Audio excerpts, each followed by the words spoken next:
le peuple palestinien qui souffre beaucoup aujourd'hui et, Monsieur le ministre, je voulais vous interpeller sur cette situation intenable. Situation intenable dans la bande de Gaza où des manifestants pacifistes se sont fait tirer dessus par des snipers avec des balles exprès pour faire mal, pour déchirer les os, pour déchirer les muscles par l'État israélien.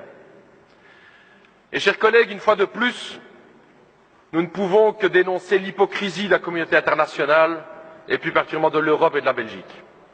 N'importe quel autre pays au monde aurait fait le quart de la moitié de ce que fait Israël, on aurait déjà appliqué un embargo.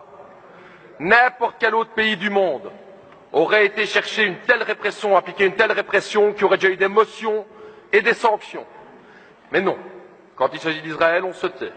Quand il s'agit d'Israël, on fait quelques déclarations, mais surtout, aucune sanction. Pourquoi ce deux poids deux mesures? Pourquoi tellement intervenir contre les autres pays et jamais prendre des sanctions contre Israël? Ça, c'est la question que l'ensemble des peuples du Sud nous pose comme question. Pourquoi cette hypocrisie? Ici, dans notre propre pays, l'ambassadrice israélienne a taxé de terroristes tous ceux qui ont été tués lundi, y compris les enfants et les bébés. Alors j'ai entendu, Monsieur le ministre, que vous l'avez convoqué. Convoquer, c'est bien, mais je crois qu'il faut aller plus loin que ça.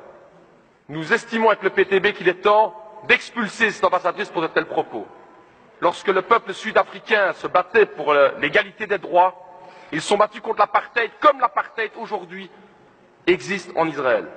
Seules des sanctions internationales et la lutte du peuple sud-africain ont permis de lever l'apartheid dans ce pays. Il n'y a pas d'égalité entre le colonisé et le colonisateur, comme il n'y avait pas d'égalité entre le peuple noir en Afrique du Sud et l'État sud-africain. C'est ça la question, c'est ça l'hypocrisie dans laquelle on est. Il n'y a pas deux côtés à voir.